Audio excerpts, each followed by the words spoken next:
So second lesson was on scope management entirely. Before that, it was more of an overall introduction into project management. But second week onwards, we went into different subject matter areas. So we covered scope management. We did a charter together with all of you. And then last week, we moved on to WBS. So from charter, what are the techniques we are going to use for WBS? What are the different estimation techniques we are using? The network diagrams part, how to identify the critical path, all that we've discussed. Do you guys have any questions or any unclear area on that? Especially critical path management, because it's very important. For any project manager, critical path is the most important set of activities when it comes to schedule.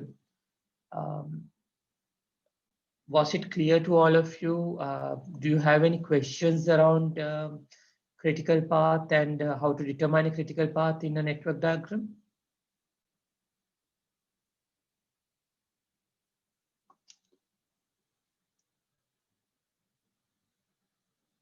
So, okay, since you are silent and silence is golden, I'll get someone to explain me how to derive the critical path. So Desh, how would you understand a critical path of a WBS, of a network diagram?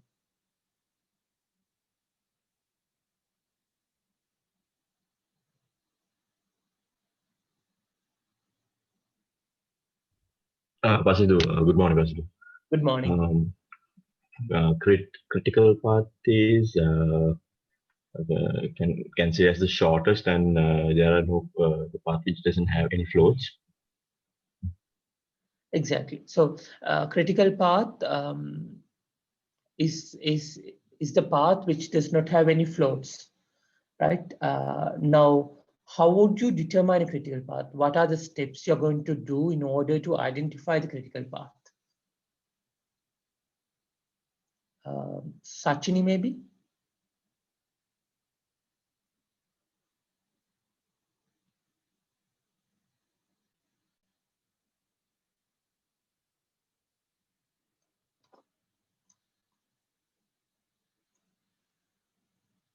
Did I lose her? Okay. Shamit? Pasindu, the critical path consists of the activities overall and also the time duration which is taken for finish a particular activity, and we need to also define what to conclude one activity, what activity has to be done prior. Okay. So you need to understand the prerequisites. Yes, correct. All right. Okay. So that's important. But now you have a WBS, you know the prerequisites. What are the next steps in order to determine the critical path? Shehan, what do you think?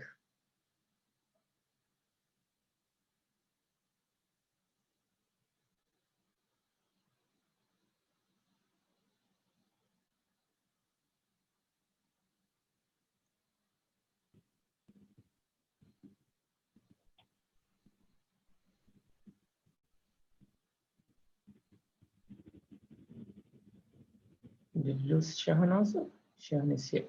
Shehan? Yes, can you hear me? Now I can hear you.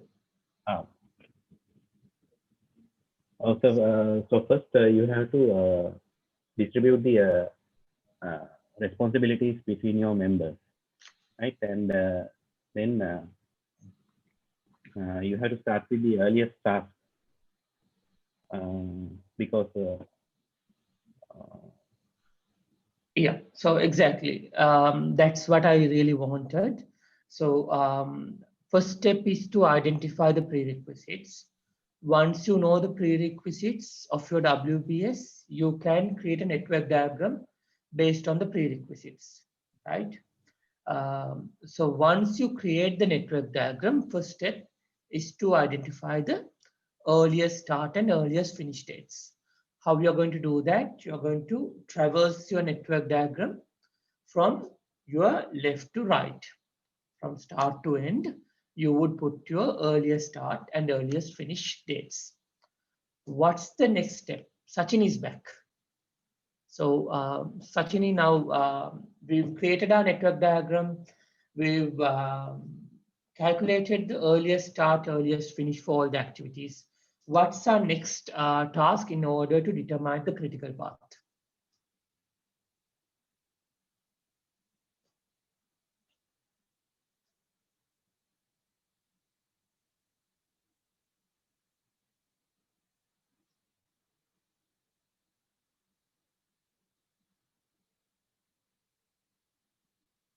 Sachini, you there?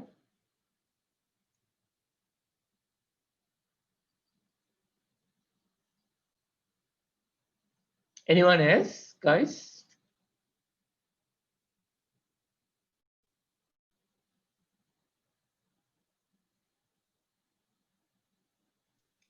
You work backwards and finish up the late start and the early start. Yeah, you work backwards and get not the earliest start and earliest finish, but latest start and latest finish. Yeah. Right, Anushka? Mm-hmm. Yeah. So now, yes, first step, you understand the prerequisites. Based on the prerequisites, you draw your network diagram. Once the network diagram is drawn, you traverse the network diagram from left to right. You determine earliest start and earliest finish of each activity. Once you do early start and early finish for all the activities, next step is you traverse from end to beginning, meaning right to left, and you determine latest start and latest finish dates for all the tasks. Once you have latest start and latest finish, what's the next step in order to identify the critical path activities? Harshan?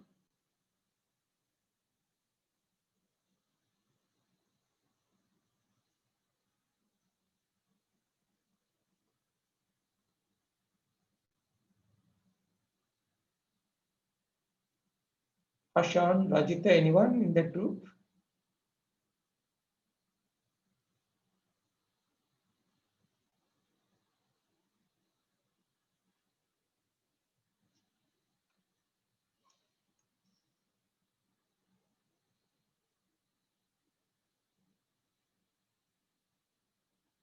Anyone else?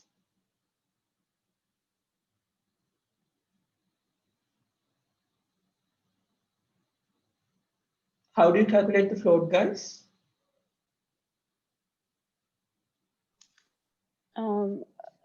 Early finish minus early start or late finish minus late start.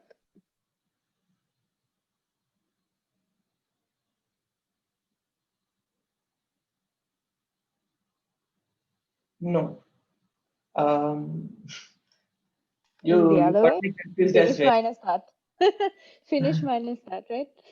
No, it's latest finish minus earliest finish, or latest start minus earliest start. Remember? So then you get your float, and whatever tasks which has zero float is your critical path. So that's important, guys, because critical on, like, you can crash only the critical path activities in order to compress the schedule by crashing. So those are the 4 steps in determining the critical path activities. So it's something that I'd expect you to know. Cool. So today what we are going to do is we are going to focus on project risk management. Again, now in your assignment, that's the 5th question. So this is again directly in line with your assignments as well. But overall, whether it's in your assignment or not, irrespective of that, this is one of the very important process groups for a project manager, right? So what is a risk, guys? Can someone tell me what do you think is a risk before going into risk management? What is a risk?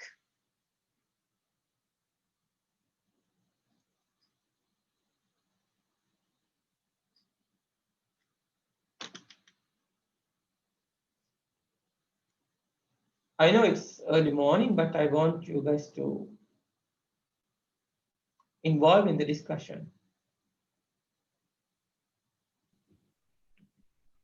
Changes in the environment. Sorry? Changes in the environment. Changes in the environment. Yeah, that can be a risk. But how would you define a risk? Like, what is the definition of a risk for you? Situation where there's an exposure to a danger when doing something. Situation where there's an exposure to a danger. All right. Or something. Yeah, I mean close. Anyone else with any other ideas?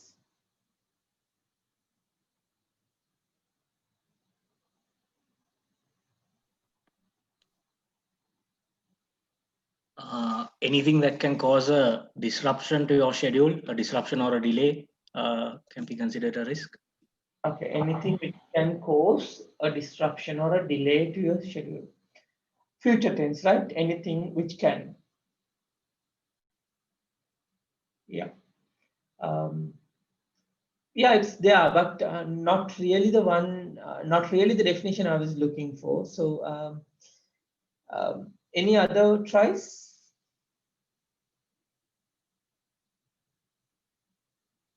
Okay, so let's leave aside risk. What's the issue? How would you define an issue?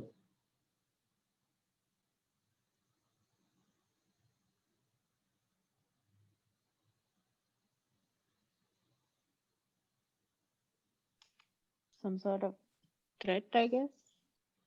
Some sort of threat. Okay. Anyone else? Something that you have multiple solutions and which you need to look at the ideal solution could be looked at as issue. Something which has multiple solutions, and if you want to decide the ideal solution, that can be looked as an issue. All right. No, not really. Not really the answer I was looking for. Unsettled matter. Sorry? Unsettled matter. Unsettled matter. Yeah. Okay, not quite there. An incident may slow down the work that you're doing. Okay. All right. So when it comes to risks and issues, all of you spoke of negative things, right? But it does not always have to be negative, right? Does it? Is risk always negative?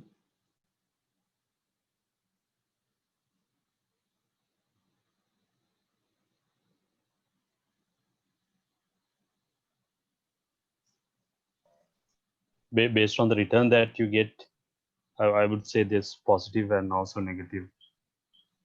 Taking a risk. Exactly, right? So risk is not always a negative thing.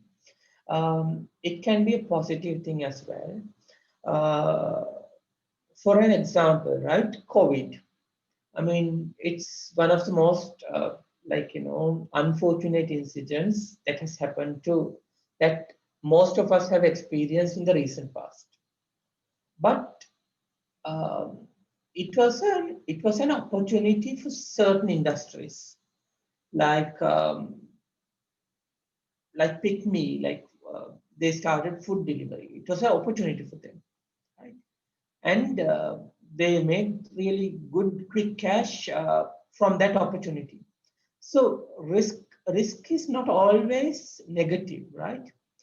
Main difference between a risk and an issue is risk is uncertain. It may or may not happen in the future. Whereas issue, it's something which has already happened, materialized, right? So in other words, a materialized risk is an issue. So basically, any issue has happened. It's past tense. When it comes to risk, it's future. It's uncertain, but it has a probability of occurring in the future.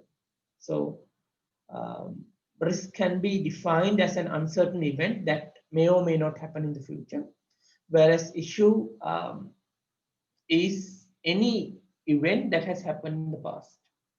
It can be positive, it can be negative. We don't necessarily look at negatives as risks, right? So if we go to the definition here, risk is an uncertain event or event that may happen in the future. For an example, I may win the lottery next week. It's a risk, but you now, like, in general, you don't call it a risk, you call it an opportunity, right? Issue is any event that has happened, that has already occurred. So it's past tense. When it comes to risk, once you identify a risk, you need to understand its impact, and then you need to come up with a response plan. For negative risks, you have a separate set of responses.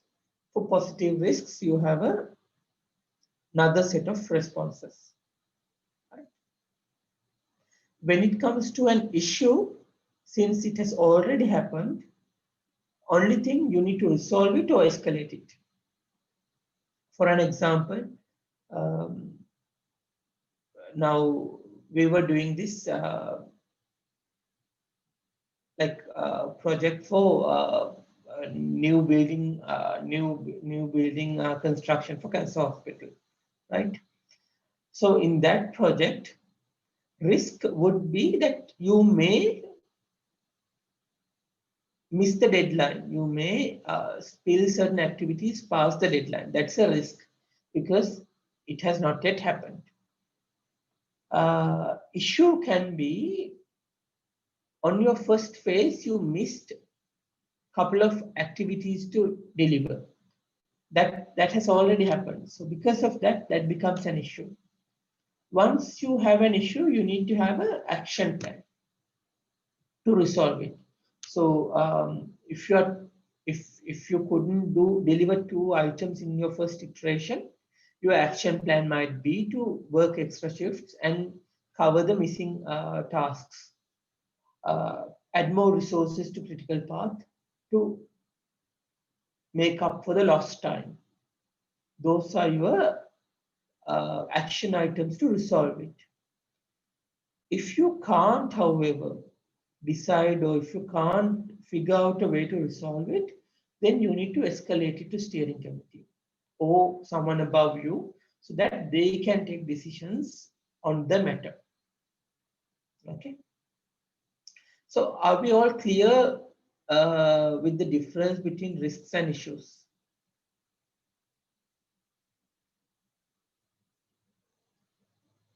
Okay.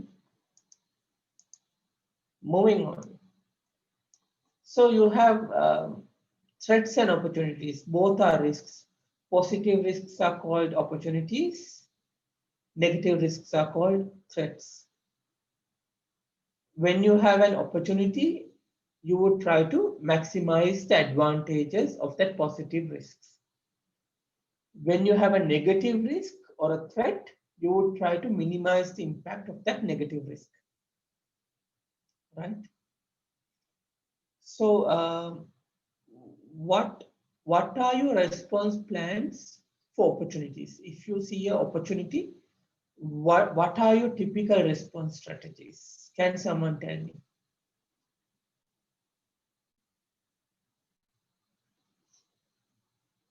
Dimitri?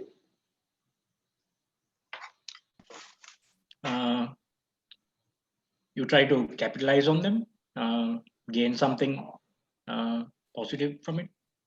Yeah, one thing is you would try to exploit it. Exploiting meaning you would try to make sure that positive risk happens, right? For an example, okay. Now, what would be a good example for a exploiting of a positive risk, right? Let's say lottery, right? So winning a lottery is an opportunity, right? It has a probability. If you want to exploit it, what would you do? You would buy more tickets. Buying more tickets would increase your probability of having a win, right? Because if you have one ticket, you would have a lesser chance of winning than if you have 100 tickets, right? If you have 1,000 tickets, you would have more chance of winning. So buying more tickets would mean you would exploiting it, meaning that you would increase your probability of ensuring that risk is materialized, that opportunity is materialized.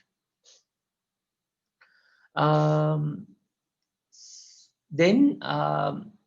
there are other different response strategies.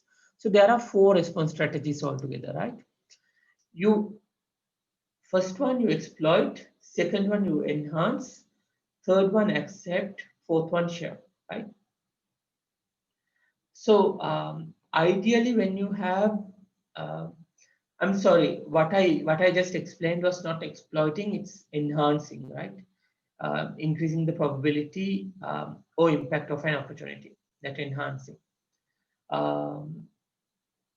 First thing you would do is you would try to enhance that risk, meaning if that risk materializes, you would try to ensure that the probability is high or the impact is high, right?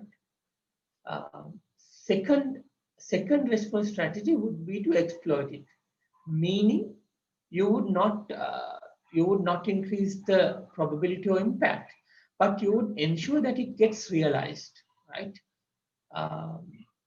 Third one is you accept. You don't do anything, you don't have a plan. If it happens, it happens, you accept it. Fourth one, you share, right? What is a good example for a opportunity sharing? Now, have you seen this Paliagoda flyovers? Like there's big constructions going on. So it's a joint venture, right? Sanken is working with a Japanese counterpart. Since Sanken can't really put the entire capital, put the entire investment, what they've done is they've shared that opportunity. They've shared the profit, they've shared the resources, they've shared the investment. So when you can't materialize, when you can't own the opportunity fully 100%, you would share it with someone. So rather than not having it at all, you would have a piece of that risk, piece of that opportunity. A joint venture is a good example for a sharing of an opportunity. So now you know the strategies you use for positive risks. What are the strategies you think you would use for negative risks?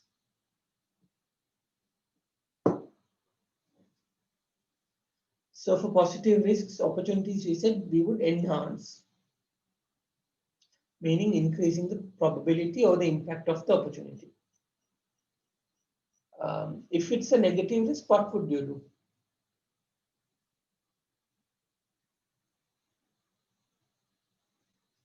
You would probably decrease the probability or impact of that opportunity, right? So mitigation.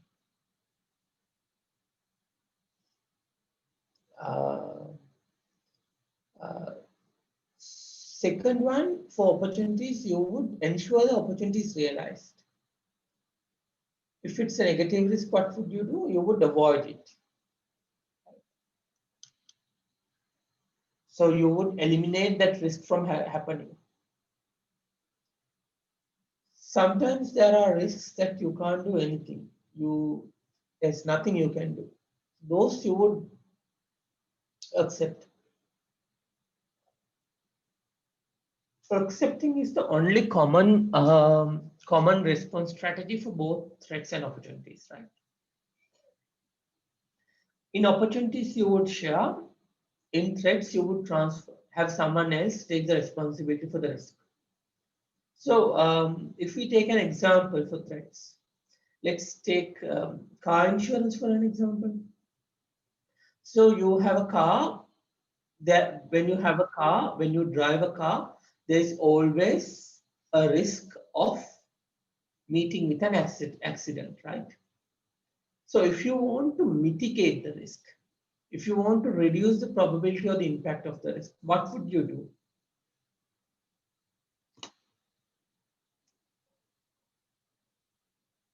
Shashi, what would you do?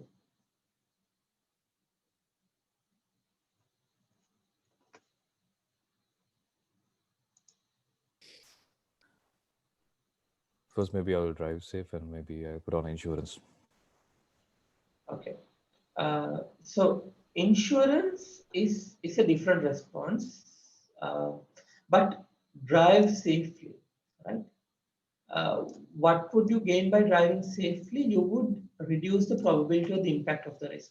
So rather than that, even like, I make it even more clearer. In order to reduce the probability of the impact of the risk, you would not drive during peak hours. You would not drive during traffic hours. You would drive when there is less vehicles on the road, so that you would reduce the probability of meeting with an accident. Then you would drive slow. Even if you meet with an accident, the impact would be less, right? So those are your mitigation strategies when it comes to the car. Now, if you want to avoid that risk from happening, what would you do?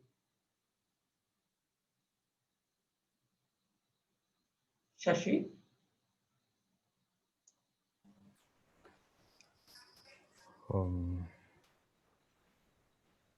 If you want to avoid, any car accidents, probably You would probably park it in the garage and you would just pick me the or Uber. public transport or something. Yeah. Exactly. So what would you do? You would eliminate the cause of the risk. The risk would only happen if you go out in that car, right? So you would eliminate it by parking the car in your garage and taking public transport or other means to commute, right? So that's avoiding. Now, Shashi, what you explained earlier is transfer, right? Insurance. When you have insurance, what happens is, does it change the probability of you meeting with an accident when you have insurance? No. No, not really, right? But if you meet with an accident, you don't have to pay for it. Insurance company will pay. So you transferred your risk. You're going to drive normal, no problem. Accidents can happen on the road. But if an accident happens, you don't have to pay for the accident. Insurance company will pay for you. So you transferred your risk to the insurance company by paying a premium. So that's the example for transferring. Now accepting. What's an example for accepting? In the same example, Shashi.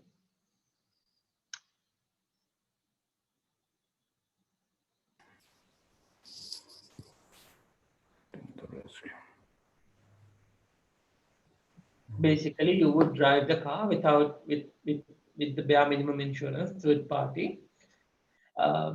You would accept the risk, meaning if something happens to the car, if you meet with an accident, you accept that risk. You would pay for that from your own pocket, right? That's another strategy. I mean, like if you have a fleet of vehicles, you might not need to put full insurance to everything. If you look at the amount you would pay for the full insurance, you might as well put it in a bank, and it's not like, it's not really like you meet with an accident daily, right? So if you meet with an accident, you would use that cash to repair it yourself. So you accept it. Are we clear with these different response strategies? Do you have any questions on that?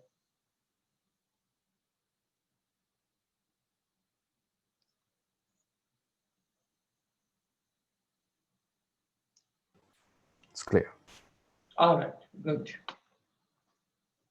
Now, moving on, we need to talk about the risk's behavior over time, right? So how do you think risk would behave from start to end?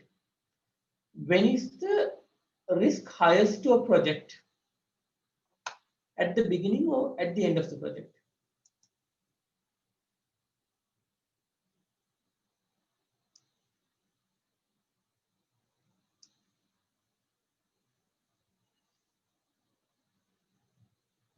Sachini? At the end of the project? At the end of the project. Okay, why would you say so? So let's put some context into the example. So let's imagine you're doing a R&D for a new aircraft safety device, right? Now there is a proposal. You did a project charter, and the charter got approved. When when do you think someone can pull the plug on that project? Is it easy to pull the plug on the project at the beginning or at the end?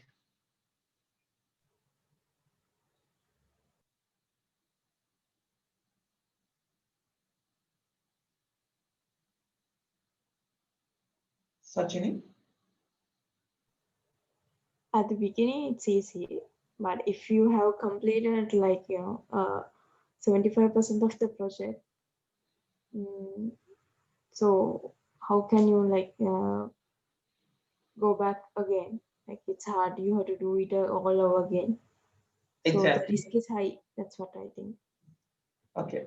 So in terms of the project, Sachini, for the project, risk is highest at the beginning of the project, because anyone can pull the plug, as you rightly said, because you have not done any investment. It's easier to make that decision because there's not much stake on the, it's nothing much to decide there. If you've not done major investments, anyone can pull the plug easily at the beginning. But as you rightly said, once you have done 75% of the work, it's really difficult to pull the plug on such a project, because there's a lot of energy and money invested on such projects.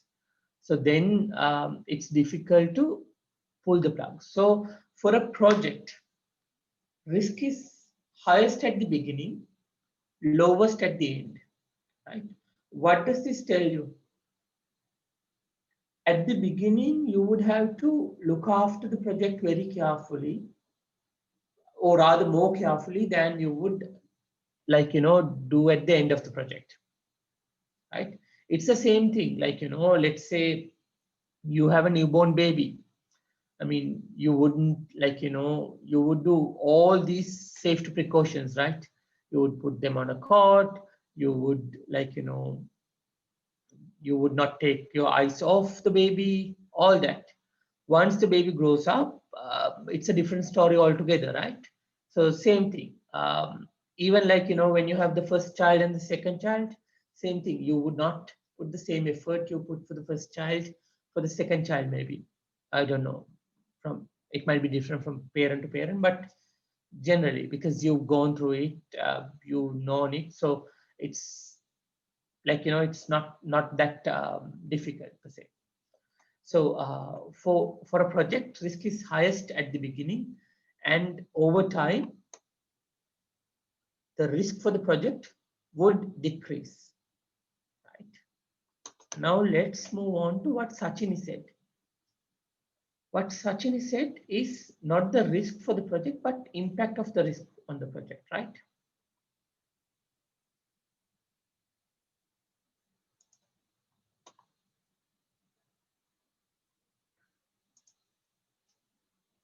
Impact on the risk of the project would go like this.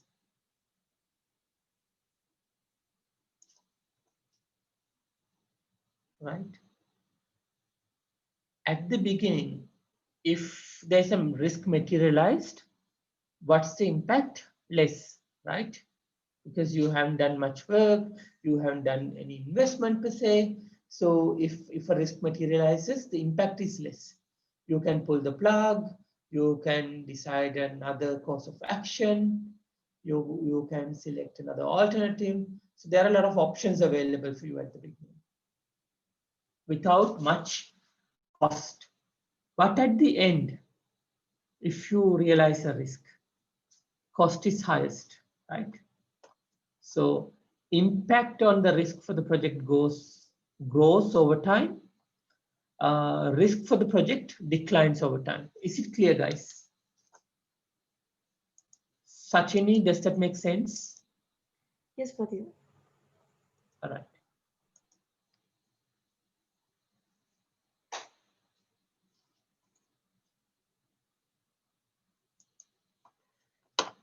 There's this famous saying, right? A ship in harbor is safe, but that is not what ships are built for, right? So, I mean, there are risks. You can avoid it by not confronting with the risk, but that is not what risk management is, right? So what is really risk management? What do you think is risk management, guys?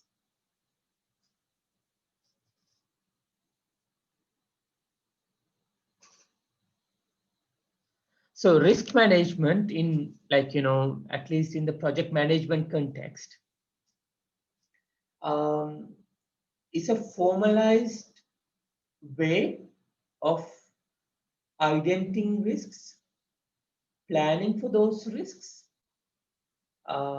analyzing them, and then based on your analysis, coming up with risk responses. So it's a methodical way of responding to risks from inception to closure, from beginning to end, how you act on risks is the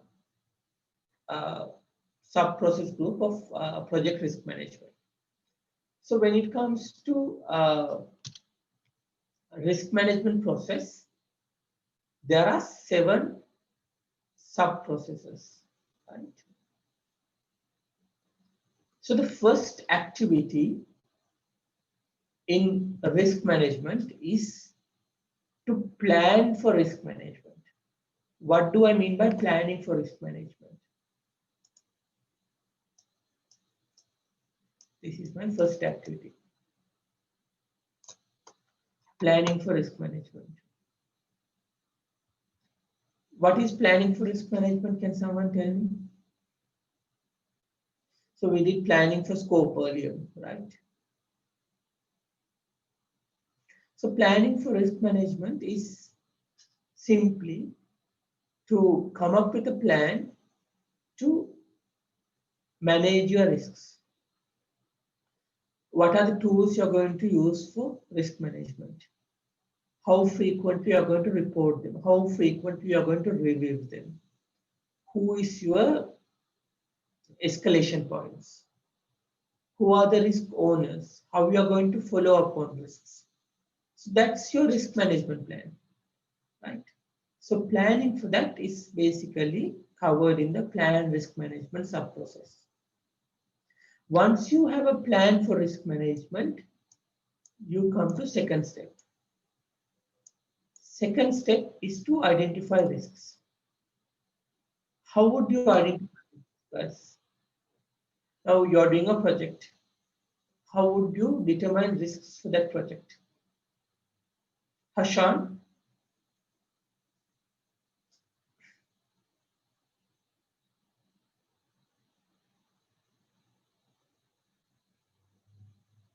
Hashan, you guys have been awfully silent today. How would you identify risks?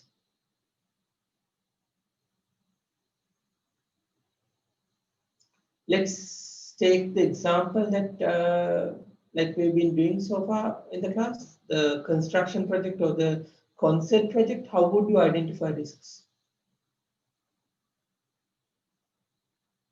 Can someone please tell me? There could be risk in financials. Okay. Funding. Yeah, there could be risks in financials, fundings, but how would you identify risks? Yes, that's an example of a risk, but how would you identify risks? So in order to identify risks, you can observe, you can brainstorm, you can speak to experts. Based on these different methods, you can identify risks, right? Now, if you're doing a construction project, you would look at the weather forecast. Weather forecast might say, okay, it's expected thunder showers in the next couple of months. Based on that, you would say, okay, probably there can be thunder showers in the island, and because of that, construction may be delayed. So you identify a risk based on expert judgment. Or you might talk to one of your friends in construction and they would say, okay, this, like, you know, that they have worked with this contractor and that they've never delivered on time. So based on that, you may log a risk for your project on delivery slippage based on expert judgment or brainstorming, right? So once you identify risks, you would have a list of risks, right? Likewise, once you identify the risks, what is the third step? Performing a qualitative analysis. What is a qualitative analysis, guys?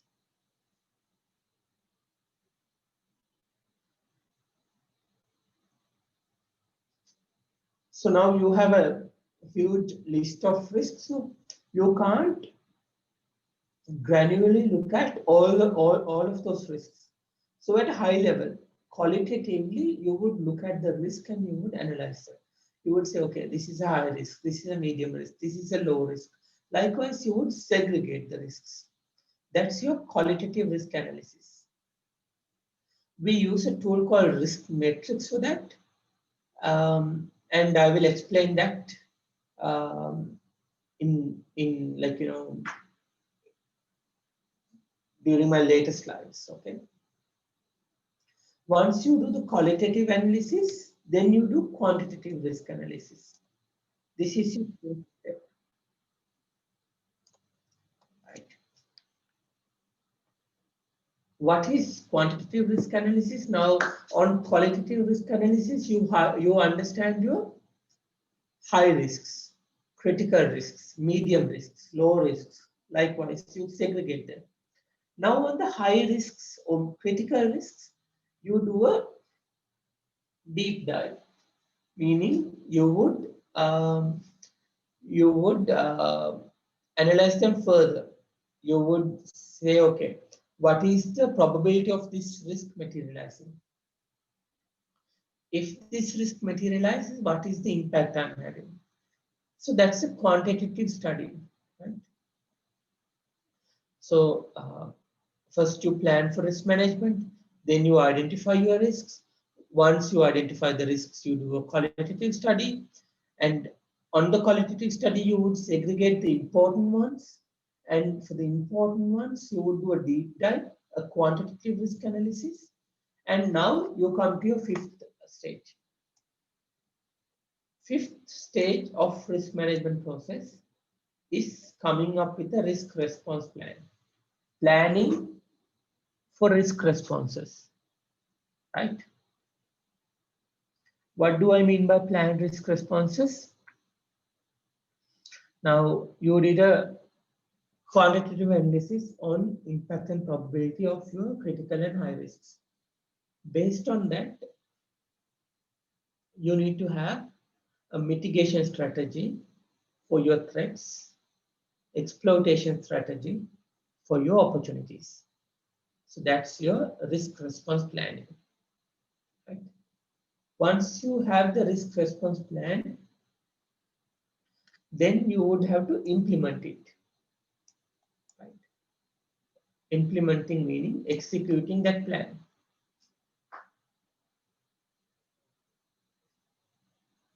For an example,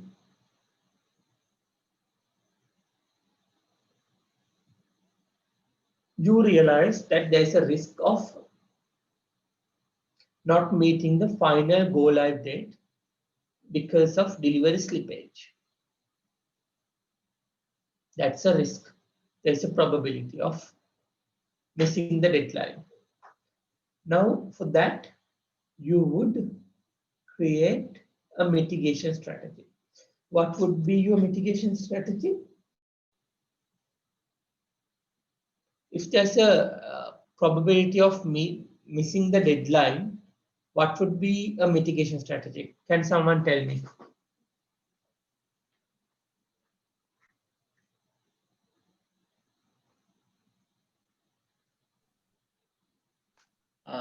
If possible, try to reduce the scope.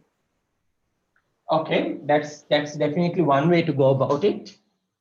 But that's a very interesting answer. I like that answer. Thank you. You would reduce the scope. That's one way, definitely.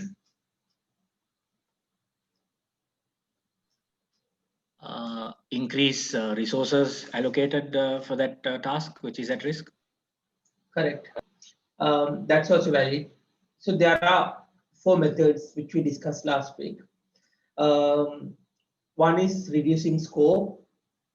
Not a problem. You can do that to meet the deadline. You, rather than completing everything, you complete half of it. You meet the timeline. Another one, as Dimitri said, you can increase the resources, but you need to increase the resources on your critical path, right? You crash the critical path to meet the timeline. That's also valid. You reduce your quality to meet the timeline. That's another way to meet the deadline.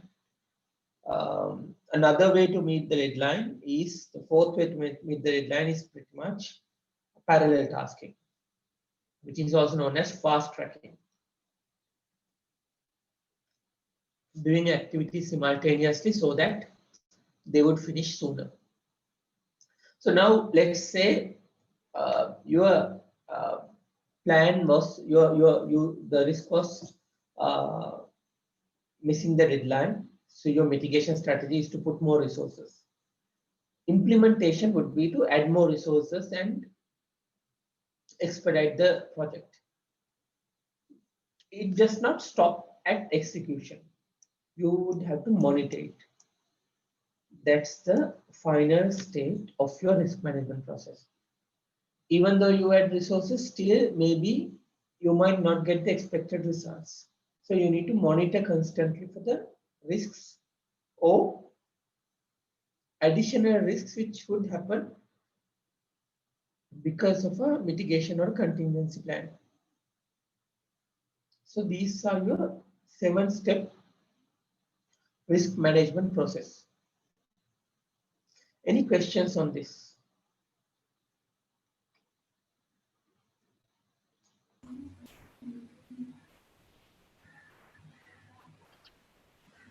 Ashen, did you have a question?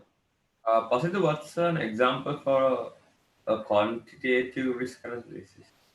Okay, we would do that. We would do that in, like, bear with me for about 10 minutes. We'd come to that. Sure. Thank you.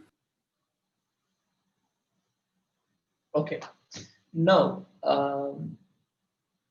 but are you okay with the flow? Does the flow make sense to you guys?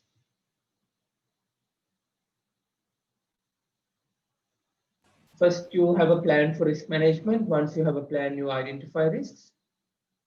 Once you identify the risk, you do a risk analysis, qualitative first, then quantitative. Based on that analysis, you would come up with a risk response plan, planning a response. Once the response is planned, next step is to execute that plan, implementation of risk responses. And finally, you would monitor the risk. So this is your 7-step risk management process. Are you clear with the flow, or do you have any questions with the flow? No, right?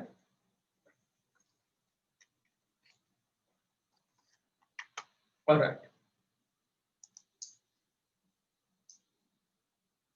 I'd take it as a no and I'd move on.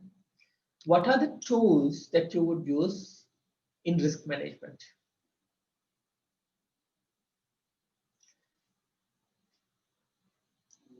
We spoke about 2 already. We said expert judgment. Right? We said meetings. Apart from that, these are some of the other tools that we use to manage risks. One is expert judgment. Another one is data gathering. You would gather data to understand the risk, understand the trend. Based on that, you can come up with a mitigation strategy or a contingency plan. Meetings to get status updates on the risks. Meetings to understand risks. So meetings is another tool that you would use for risk management. Data analysis. Once you gather data, based on those gathered information, you do analysis. That's another way to manage your risks. Risk categorization. You would categorize risks on either the components or high, medium, low to better manage the risks. That's another tool. Modeling techniques. Modeling techniques would allow you to simulate the different outcomes of different alternative paths, which is also known as alternative path analysis. So again, another way to determine or manage risks. Decision making, again, a risk management tool. Contingent response strategies. Now, you have a contingency plan. Because of that contingency plan, there can be additional risks triggered. So it's another tool that you should use for risk management. Then you have project management information systems like your Jira, your Trello board, your MPP. All of them would allow you to understand risks, especially with regard to schedule and timeline. So that can also be considered as a tool for risk management.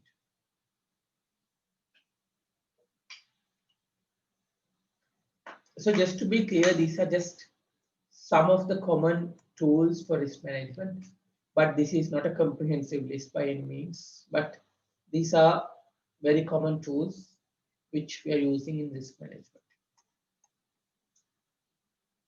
Okay, moving on.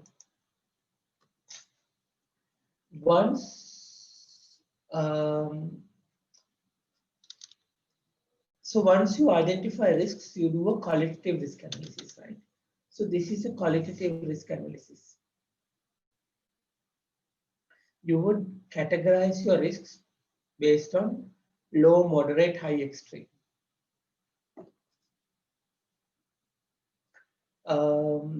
Based on the risk, based on what you feel about the risks, you would say, okay, this is a low risk, this is a high risk, this is a medium risk. If you're just categorizing them on the face value, it's a qualitative risk analysis. Now coming back to Ashan's question, right? on quantitative risk management. What you would do in order to quantitatively manage risks, you would put values for probability and impact.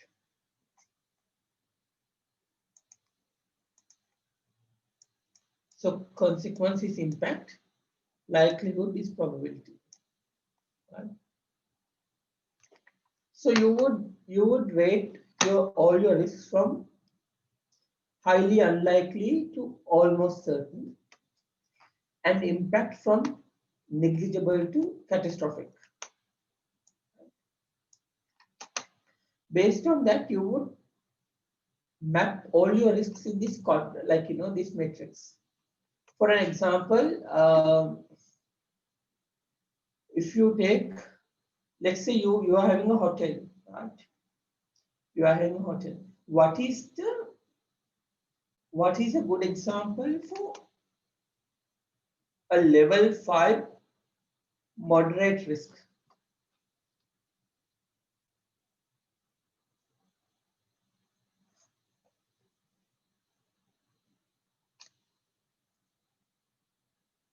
Can someone tell me?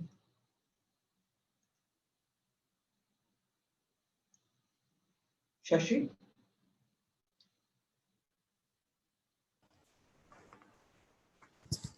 I'm not sure. Vasu. Okay, so let's say now you are having a hotel in the beachfront. What is the impact if a tsunami hits your hotel? Catastrophic, right? But what is the probability of tsunami hitting your hotel? Probably very rare right now. So such kind of risks are like, if you look at the risk, likely probability very rare, impact very high. So it gives you a score of 5 because of the catastrophic nature of the impact on you. Then you have very low risks, right? Low impact, low likelihood risks, which you don't need to do anything probably, because even if that risk occurs, impact is less. Also, it's highly unlikely that it happens. Right?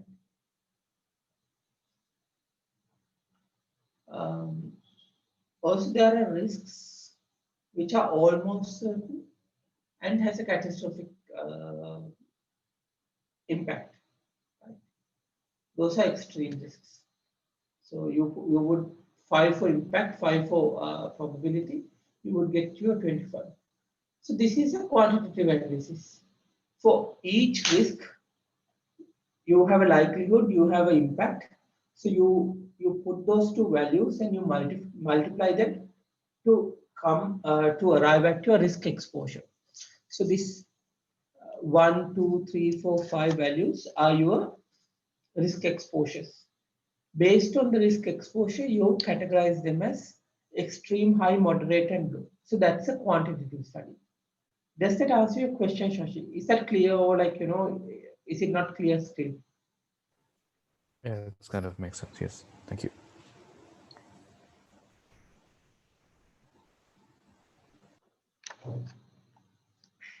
Quantitative analysis is nothing but putting the impact and probability in numbers and then arriving at the risk exposure. So that's the quantitative risk matrix. Okay. Once you do that, actually before you do this, you can come up with a risk register. So today we would look at you guys creating a risk register. So this is a sample risk register. So you have a risk ID for each risk when the risk was raised, the description of the risk, probability, impact, risk exposure. Risk exposure equals risk impact times probability. For each risk, you would have to put a risk owner who would own the risk. Your mitigation plan, your contingency plan, and your progress on the actions, and the status, whether the risk is open, whether it's pending or it's closed. So this is a sample template for a risk register.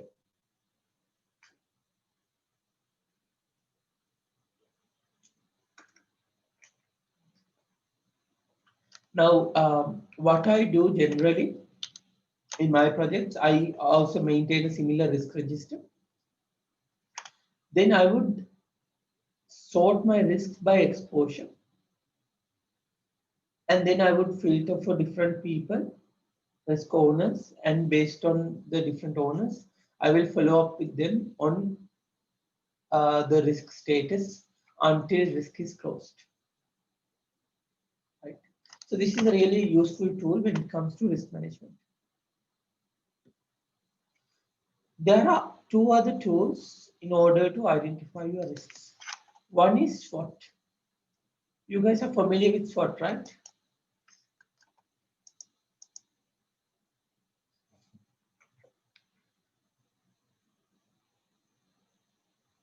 SWOT is nothing but strengths, weaknesses, opportunities, and threats.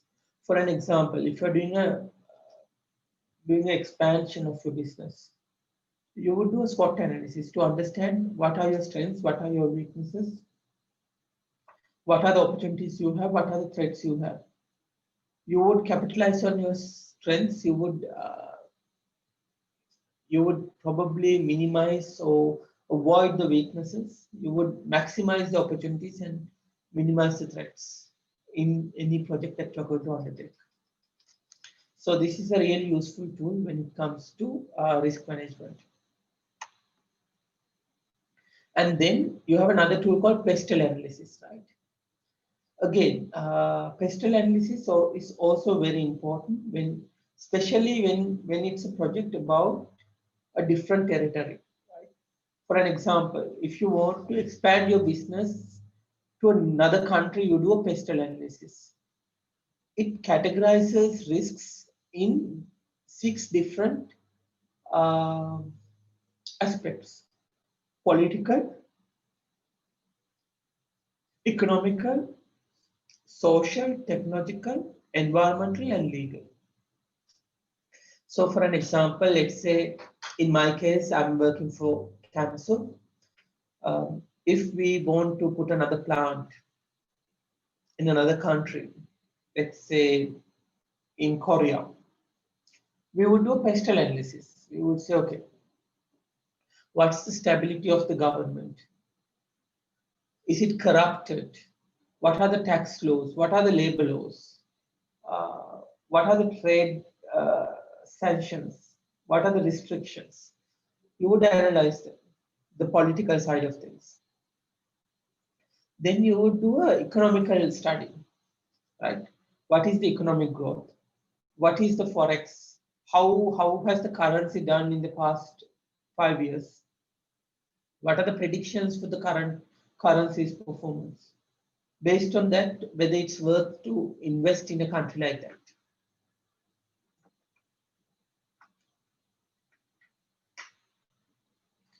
Then social aspect, right?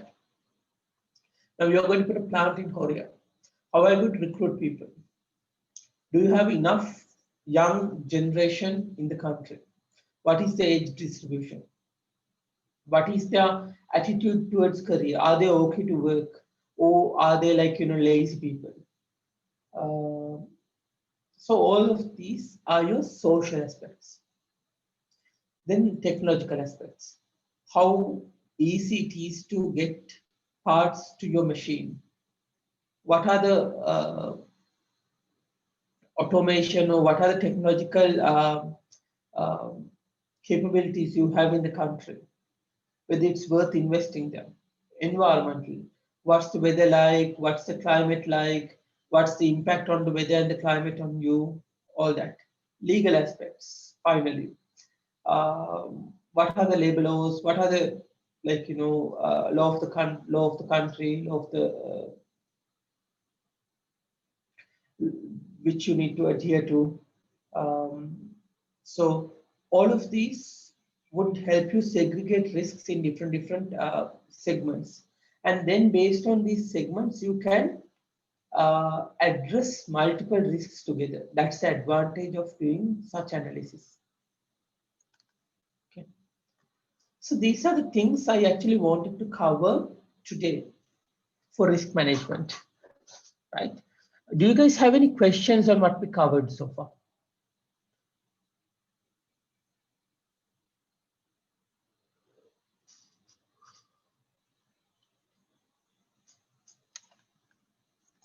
Okay. If it's clear, I've created a small group activity for all your groups to do. Hiru, are you there? Yes, Basindu, I'm here. Yeah. So I You want them to in breakout rooms? breakout rooms. So I will do it. also, can you set time limit for 50 minutes? Sure. 50. 50. Okay, I will do it. So now, just to brief you on the expectation of this activity, you are working for a airline which is going to start operations in Sri Lanka, right? So your task is to come up with a risk management plan, risk management system for this new operation. So the airline's operation will include a fleet of second-hand aircrafts. They don't have brand new aircraft. They are having a second-hand aircraft. They have a major maintenance facility which is available for them, and they have officers and passenger handling facilities at all the capital city airports. Like for example, they have passenger handling office in Colombo, in Delhi, in let's say Jakarta, Sydney, Stockholm. Likewise, they have passenger handling and cargo handling facilities at the major locations, right? All the facilities, infrastructure, equipment used by the airline company will be leased. They're not going to buy anything, they're going to lease everything. That includes the infrastructure, the facility, the equipment, all that they will lease, right? So now your plan is to come up with a risk management system, right? What I want from you is basically to follow that 7-step risk management process, right? First thing, you need to have a risk management plan, how you're going to manage the risks, how frequently you're going to review the risks, what is your risk management plan, who would you consult in managing the risks, how frequently you would look at those risks. So that's the first part. Then, based on the context, understand the risks. You can take some assumptions, and based on your assumptions also you can identify risks. And then you need to do a qualitative analysis and a quantitative analysis of these risks. Once you do the quantitative analysis, for the important ones, for the critical ones, for the high ones, have a risk response plan. And then finally, you need to present what you have done. So you have 50 minutes. I've given some time because I want you to spend some time because it's very important.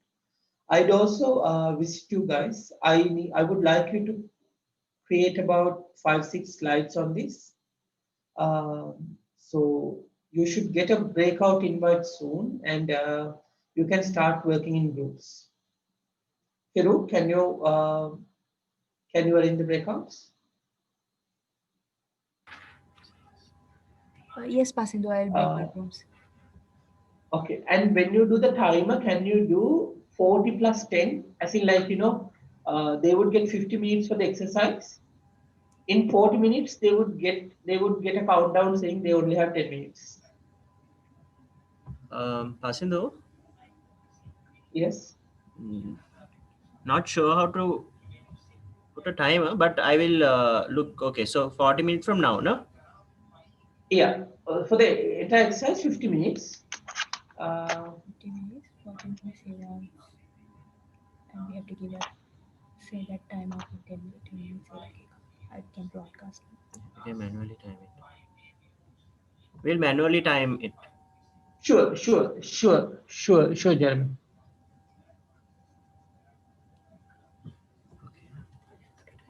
Also, if you can make me the host, so I can also visit the groups. Yes, sure.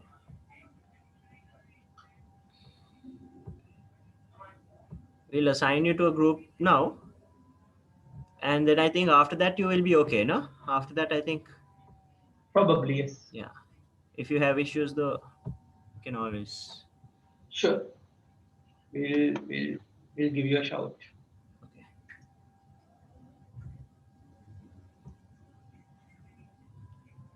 Ashan?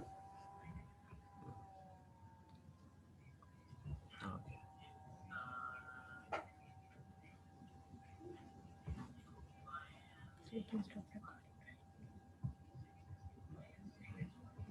More than enough time, but I don't think anyone of you managed to complete.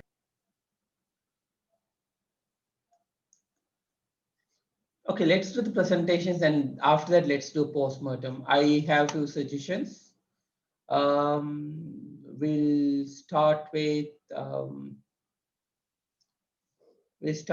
Yanishka's group. Okay, Pasindo.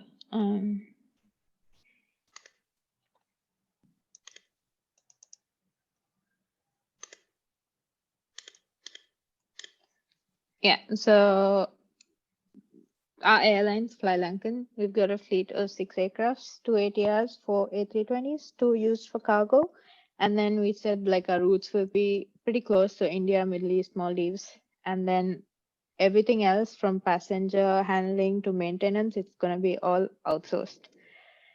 So when it comes to strengths, we said we'll be hiring experienced workforce. We've got major infrastructure and operating from Bandaranaike International and Matala. Our airline network, as well as having wealthy investors.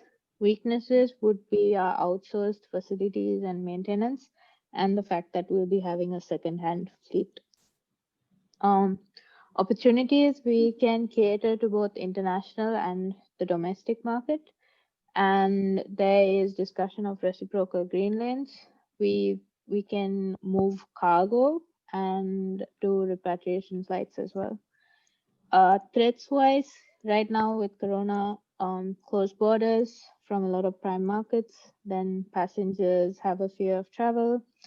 Sri Lanka might go into a second lockdown. Then with the existing operators like Sri Lankan, there's going to be pricing pressures, as well as bilateral agreements that already exist with certain countries. So we might have issues operating to certain airlines, to certain countries, sorry. Yeah. Then our Prestel analysis, political, somewhat stabilized government. There is corruption. We didn't mean just Sri Lankan government. We meant like anywhere we go, there'll be a certain amount of corruption. Then certain geopolitics with India, since we'll be operating there. Economical wise, there'll be trade restrictions, especially with the borders closed right now. And Sri Lankan's economic growth is supposed to be expected to grow by 1%. And of course, currency fluctuations. Social wise, Lankan's unemployment rates are reducing, but in general, there's a health and safety issues with COVID right now. Technological, with everything happening, everything's becoming digitalized. So that is technological wise. Environmental, everyone has some sort of plan for reducing their carbon footprint in the next few years. Legally, 20th Amendment is not so favorable at the moment, and then we'll have CA regulations as well as other government regulations. Identification of risks. Since it's going to be second-hand aircrafts, we identified that we might have to have extra spending towards maintenance and spending on insurance for if you don't invest on proper aircrafts. Then prone to more accidents with second-hand aircrafts as well. And if we don't have improper proper networks, or if there's a loss of market share, there's a risk of losing revenue. Then if crew is overworked, there's a risk of tiredness. Then by outsourcing ground handling, there could be damage to aircrafts, inability of renewing lease agreements, pandemics in general, fuel price fluctuations, and depreciation of the rupee. We set it into a risk matrix from low to high impact and low to high probability. And this is what we got. We didn't have time to put a slide for our risk mitigation, but we did come up with the plans. For crew tiredness, we said that we will have proper crew scheduling set as well as enough crew, so they will not be overworked. There'll always be standby crew available as well. Pandemics, mostly it is on accepting stage. If something does happen, like we can't always plan for a pandemic because we don't know what will happen. But in the case of COVID, already safety measures have been taken. So in the case of a second lockdown, we'll say, then in that case, we are prepared. Extra spending this is what would happen if the aircrafts that are leased aren't in good condition. So we'd have to spend in order to make sure, like initial spending to get good aircraft so that we don't have continuous operational spendings. Accident prone and aircraft damage is to have a proper system to note down problems as well as to note down problems so you know what exactly happened to the aircraft, where the aircraft's been. Lease agreements. Since most lease agreements for infrastructure is 5 to 10 years, it's to make sure that before the agreement term is up, to meet with the person and then make sure that it's going to be continued. Then if it's not going to be continued, you can take action to get a leasing agreement elsewhere instead of waiting for it to be over. Fuel price fluctuations, you can do fuel hedging, which is where you approach a fuel hedge company and tell them, okay, we'll be buying fuel from you for the next 5 years, and they'll give you a set rate to purchase the fuel for that amount. So your prices won't be fluctuating. And currency depreciation is, instead of using Lankan rupees, we can use USD for any trading purposes. Yeah, that was it. That was all we did. Good. You guys have covered a lot. Guys, any comments for the presentation? Anyone?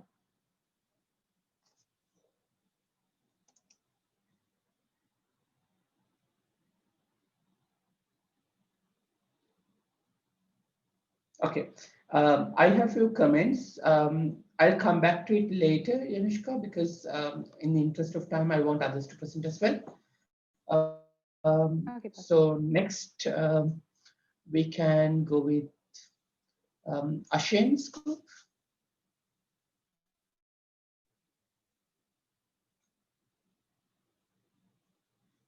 Ashen, Sachini.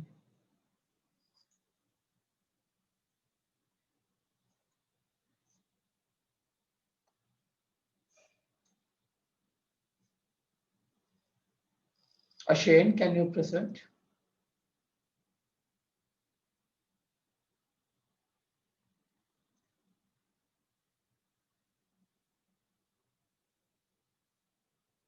Okay, while Ashen tries to figure it out, Dimitri, maybe can you present?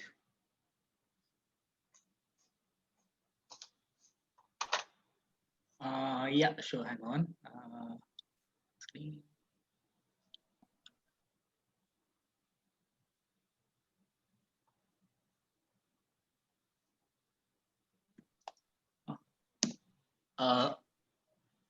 Is the screen shared properly?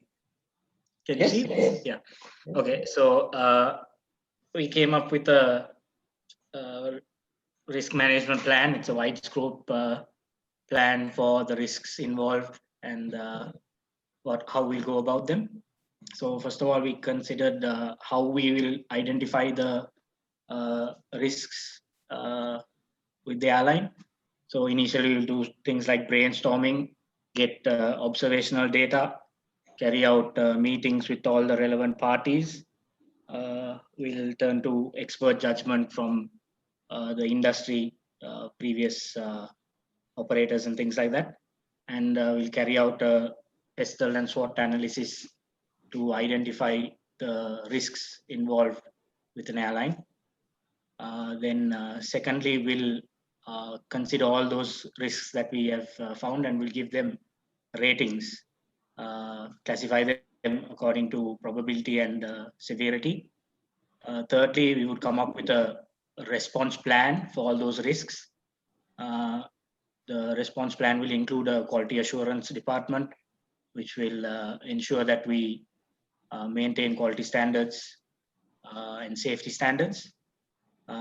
We'd have a risk management committee that would continuously look into the risks involved and make any changes to the operation or any of our plans if required.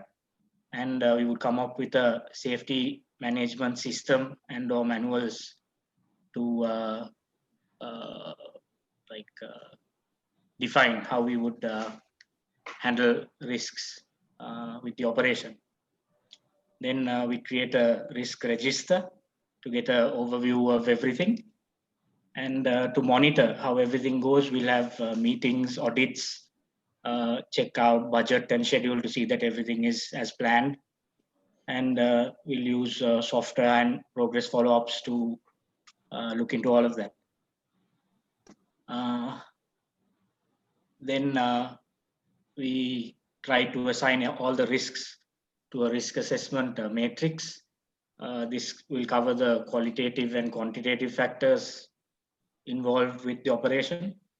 So we identified the low risk, medium risk, high risk, and extreme risk that could impact our operations. So as low risk, we came up with environmental risks,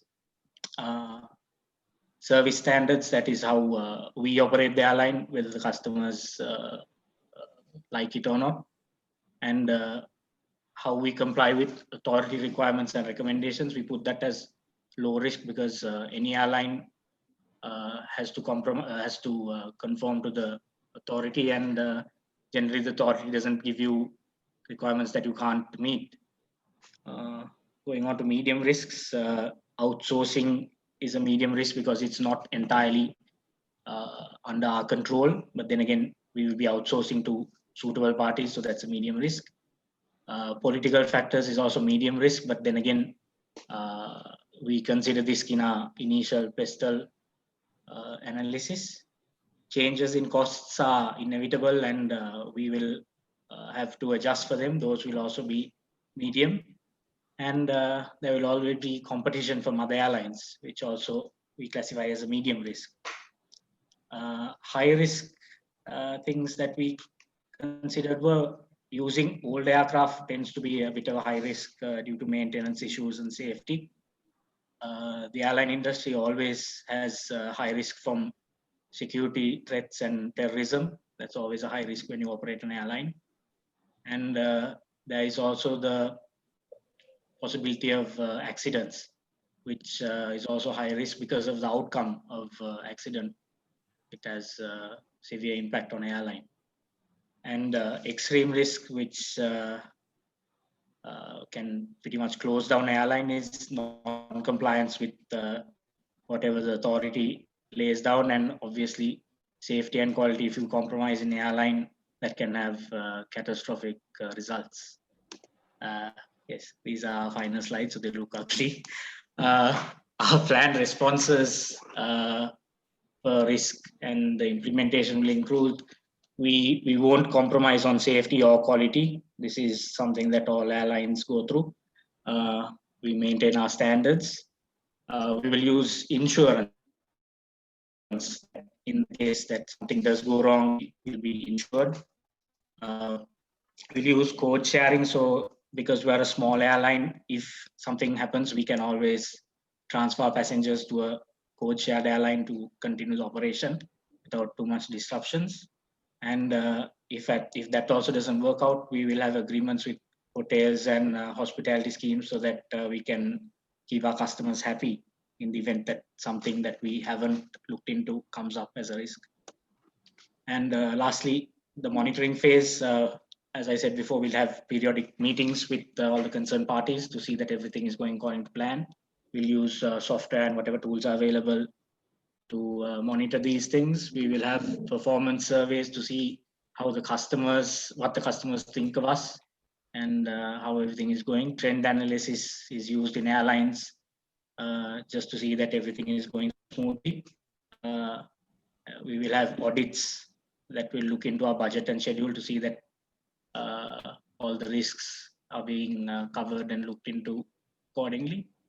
And lastly, we will see that everyone undergoes proper training so that they know the risks, know the operation, and nothing new is introduced into our system. Yeah, that's all we have. Thank you, guys. Thank you. Thanks, Fasil. All right. Okay. So couple of I actually visited all of you in your breakout rooms, and couple of comments, right?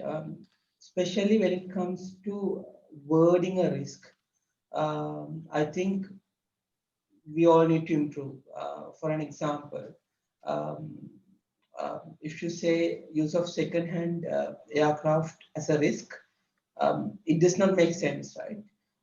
You can word it to make it more closer to a risk. For example, one way to say that is possibility of recurring maintenance and as such additional cost due to the use of second-hand aircrafts, which may require more maintenance activities. Then you have a cost impact. There's a probability of that happening, so that becomes a risk. If you say possibility of country going into another lockdown and therefore not getting the return on investment in terms of moving business to Sri Lanka, it's a possible risk. There's a probability, there's impact, right? So you need to word it that way. So what I would like is to see a risk register. If you can work in your own individual groups and share with me the risk register for this exercise that you guys come up with before next week, it would be great. Do you think that's something you can do?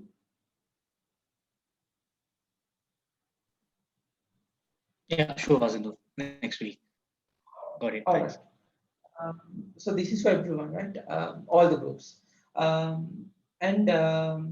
The other thing is when it comes to time management, right? Like now, all of this time, I've allocated one task for you, create a WBS, create a project charter, likewise, right?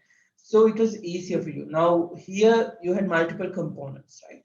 So then as a team, you need to manage time. So you need to appoint a timekeeper who would keep a track of time. 1, 2, you need to delegate rather than everyone collaboratively doing something.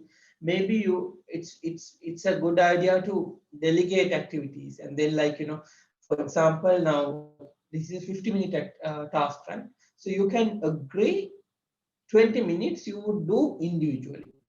So you would delegate the work. Okay, one person do the SWOT, one person do the PESTEL, another one do the risk management plan, another one do the risk register, and 20 minutes from now we'd reconvene and we'd collect. Then the next 30 minutes or another 20 minutes, you can probably discuss and fine tune what you have done to improve it, right? So you can spend 5 minutes on everyone and then improve those slides and move on. Then the last 10 minutes, you can use it to collate and then to do any last minute touch-ups and all that. So in terms of time management, I think we all can improve in these kind of activities, right? So those are my comments, but I'd like to see your final presentations before next week. So if you can share it with me, it will be great. I'd give you my feedback through email. All right. Do you guys have any questions on what we covered today?